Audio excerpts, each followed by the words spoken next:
Hello दोस्तों, कैसे हैं आप लोग। उम्मीद करते हैं स्वस्थ होंगे। तो आज का वीडियो कुछ खास होने वाला है। यहाँ पे रेलवे के सैलरी के ऊपर हम बात करने वाले हैं इस वीडियो में। आप लोगों ने बहुत लोगों के मुंह से सुना होगा कि जो लोग रेलवे में जॉब करते हैं उनका हर साल 5 से 10 हजार रुपए सैलरी बढ़ता है।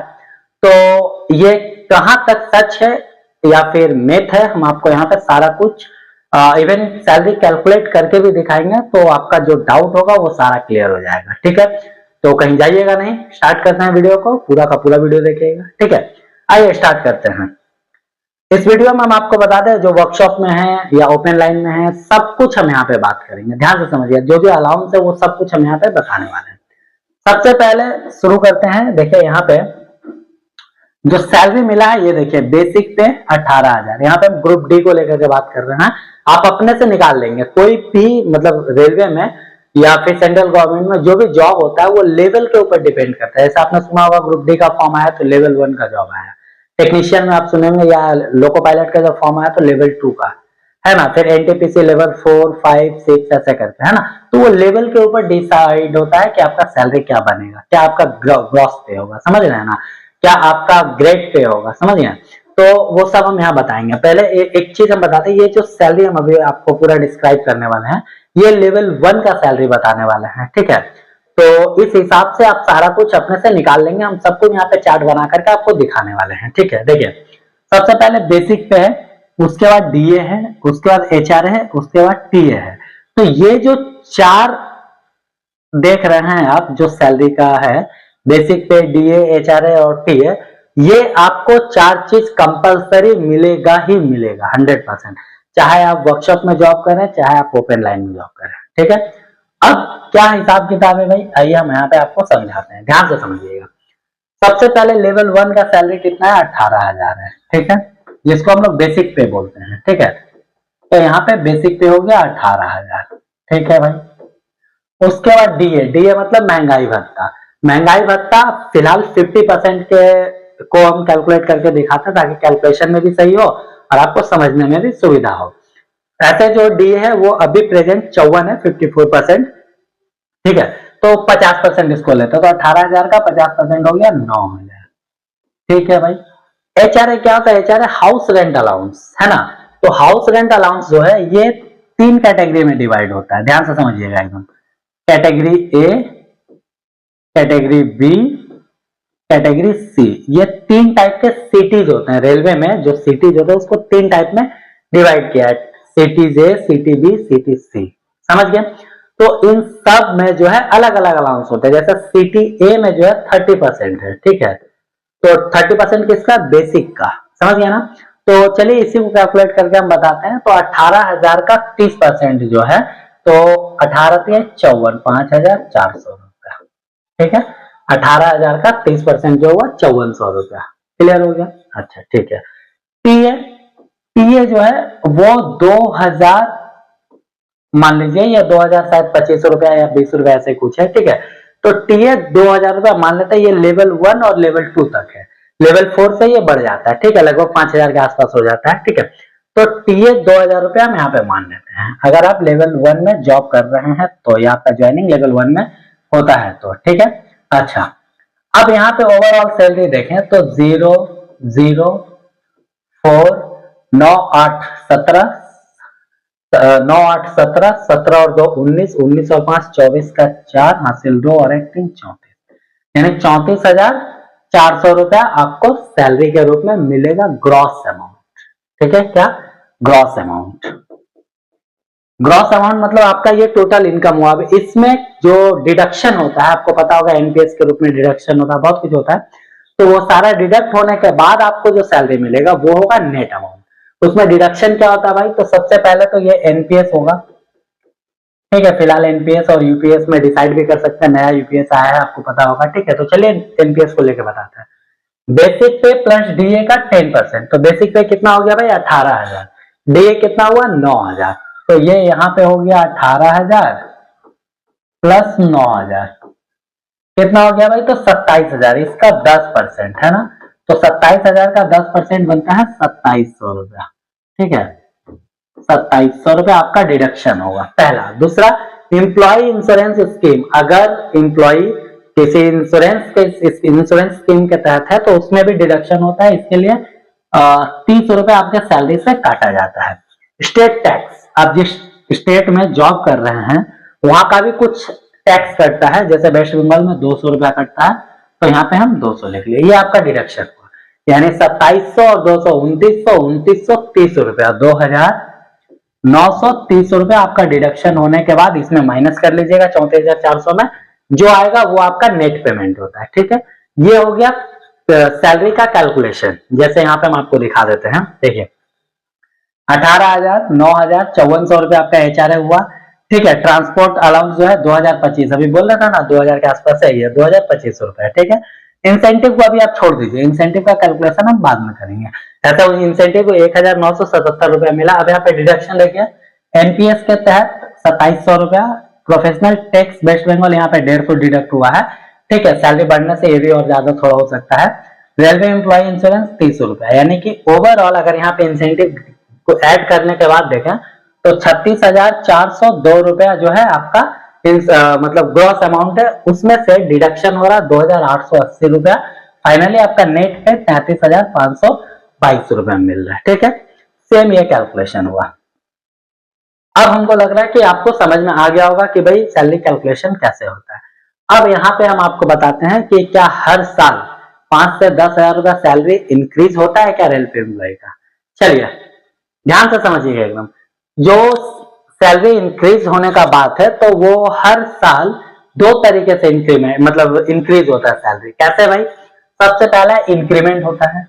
अब इंक्रीमेंट क्या होता है हम बताते हैं। जैसे अभी आप देखें ना 18,000 रुपया बेसिक पे था, तो ये 18,000 रुपया जो है साल में 2 बार, ध्यान से समझिएगा, एक होता है जनवरी के महीना में और एक होता है जुलाई के महीना में। ठीक है, इंक्रीमेंट होता है। अब ये दोनों बार एक ही एम्प्लॉय को नहीं होता, कुछ एम्प्लॉय को जनवरी में, कुछ एम्प्लॉय को जुलाई में। मतलब जिनका जनवरी में इंक्रीमेंट है वो जुलाई में नहीं मिलेगा उनको, और जिनका जुलाई में इंक्रीमेंट है उनको जनवरी में नहीं मिलेगा। यानी ओवरऑल देखें तो साल में एक बार आपका इंक्रीमेंट लगेगा। ठीक है, अब इंक्रीमेंट के बाद आपका सैलरी क्या होगा देखिए। अब यहीं पे जो है मेन खेला है, ध्यान से समझिएगा इसको। ये यहाँ पे हम आपको दिखा रहे हैं लेवल वाइज। जैसे देखिए यहाँ पे लेवल 1, लेवल 2, रुके 1 मिनट थोड़ा सा ध्यान से समझिए। लेवल 1, लेवल 2, 3, 4 ऐसे ऐसा करके लेवल 18 तक दिया हुआ है। ठीक है, अच्छा ग्रेड पे देखिए ये 1800 ग्रेड पे है, मतलब एक तरह से बोले पहचानने के लिए। ठीक है, तो 1800 ग्रेड वालों का बेसिक कितना है भाई, 18,000 होता है सबसे पहला। 1900 वालों का बेसिक पे कितना होता है, 19,900 होता है अगर आप ज्वाइनिंग करते हैं तो, समझिए ना। 2000 के लिए कितना होता है भाई, तो 2000 में 21,700 रुपया होता है। समझ गए, क्लियर हुआ, ओके।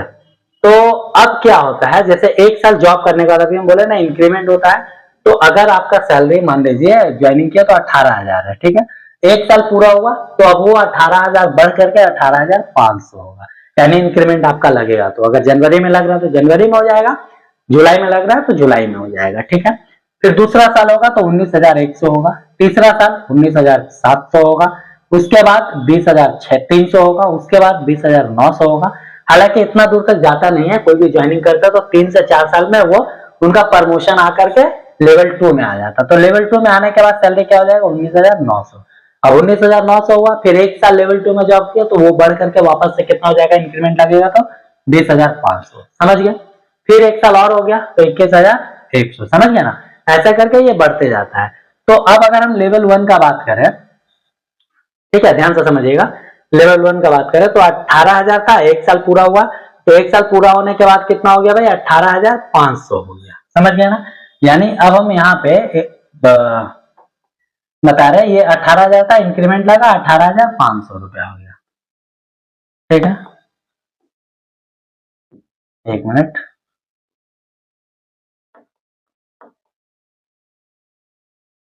ठीक है। अब दूसरा जो इंक्रीमेंट होता है, मतलब दूसरा जो सैलरी बढ़ने का है वो होता है डीए इंक्रीज। ठीक है, डीए क्या होता है कि हर इंप्लॉय को साल में 2 बार इंक्रीमेंट मिलता है। ठीक है, मतलब डीए इंक्रीमेंट, यहाँ पे डीए का बात कर रहे हैं, मतलब डीए बढ़ता है, और जो बढ़ने का जो रेट है वो 4% का मतलब 4% के हिसाब से बढ़ता है। फिलहाल के जो रेट ऑफ इंटरेस्ट है उसके हिसाब से हम बता रहे हैं। ठीक है, 4% के हिसाब से आपका जो है इंटरेस्ट नहीं बोलेंगे, मतलब 4% के हिसाब से आपका डीए बढ़ते रहता है, ठीक है। जैसे 50 अभी हम बताए थे, तो 6 महीने के बाद 54 हो जाएगा, फिर 6 महीना के बाद 58 हो जाएगा, समझिए, फिर 6 महीना के बाद 62 हो जाएगा, फिर 6 महीने के बाद 62 और 4 66 हो जाएगा, समझिए ना। तो ऐसे करके बढ़ते रहता है। तो जहां 50 था अब उसको हम 54 ले लेते हैं, ठीक है, यानी 18,500 का 54%, समझ गए। तो 18,500 का जब 54% निकालेंगे तो लगभग 9,990 रुपए, यानी कि लगभग 10,000 के आसपास जो है आपका आ जाएगा, ठीक है। बहुत अच्छी बात है, चलिए, ठीक है। अब एचआरए जो है, हाउस रेंट अलाउंस, वो 30% ही रहेगा। तो इसका अगर हम 30% देख ले तो 5 तिहाई 15 हासिल 1, 8 तिहाई 24, 1 25 का 5 हासिल 2, 3 एकम 3 और 2 5, 5,550 रुपया मिलेगा, ठीक है। अच्छा, अब टीए का बात करें तो टीए वही 2,000 रुपया, इसको जोड़ लेते हैं। फाइनली अब इसका सैलरी हम देखते हैं तो 0, 9 5 14 का 4 हासिल 1, 9 1 10, 10 20 का 0 हासिल 2, ठीक है, 8 2 10, 9 19, 19 2 21, 5 26 का 6 हासिल 2 और 1 3, यानी 36,040 रुपया था, ठीक है। हम यहाँ पे कैलकुलेशन किए थे तो कितना आ रहा था, 34,400। अब यहाँ पे कितना आ रहा है, तो 36,040 रुपया, यानी लगभग 1,500 से 2,000 रुपए का जो है, 1,500 से 2,000 रुपए का बढ़त देखने को मिला सैलरी में लेवल 1 का, ठीक है। अब ऐसा नहीं है कि सारे इंप्लॉय को 1,500 से 2,000 ही मिलेगा। अब यहाँ पे आप खुद सोचिए, जिनका सैलरी जो लेवल 1 में ना होकर के लेवल 5 6 में होंगे, जैसे ये यहाँ पे देखिए, ध्यान से समझिएगा। मान लीजिए हम यहाँ पे मान लेते हैं जो लेवल 6 में, उनका बेसिक कितना भाई 35,400, एक इंक्रीमेंट के बाद कितना हो जाएगा 36,500, यानी लगभग 1,000 रुपया तो यहीं बढ़ गया। फिर 4% इसका लेंगे तो वो भी बढ़ेगा, समझ रहे हैं ना। उसके बाद एचआरए भी बढ़ेगा, 30% होगा बेसिक का तो और बढ़ेगा, समझ रहे हैं। तो इस हिसाब से अगर आप देखें तो हर लेवल में अलग अलग हिसाब से इंक्रीमेंट होता है, अलग अलग हिसाब से हर ईयर जो है सैलरी बढ़ता है। तो जो 5-10 हजार रुपया है वो ऊपर, मतलब ज्यादा जो लेवल में जो अधिकारी लोग होंगे उनका तो बढ़ता ही है, ठीक है, और जो लेवल 1 लेवल 2 लेवल 3 में उनका उतना इंक्रीमेंट नहीं होता है हर साल, ठीक है। तो इस चीज को जो है एकदम आप क्लियर रखिएगा। सैलरी कैलकुलेशन भी आपको दिखा दिए, यहाँ पे आपको ये लिस्ट भी है, अगर इसका पीडीएफ भी हम ग्रुप में डाल देंगे, टेलीग्राम ग्रुप में ज्वाइन हो जाइएगा, ठीक है। उसके बाद आपको जिस लेवल का भी, अगर मान लीजिए कि किसी से पूछे कि भैया आप किस लेवल में जॉब करते हैं, तो अगर वो लेवल 4 बोला तो अपने से धड़ाधड़ कैलकुलेटर निकालिए, कैलकुलेट करके एकदम समझ लीजिए कि उनका सैलरी कितना है ना। क्लियर है। तो दोस्तों कैसा लगा वीडियो, कमेंट जरूर करिएगा, छोटा सा। मिलते हैं नेक्स्ट वीडियो में, तब तक के लिए जय हिंद।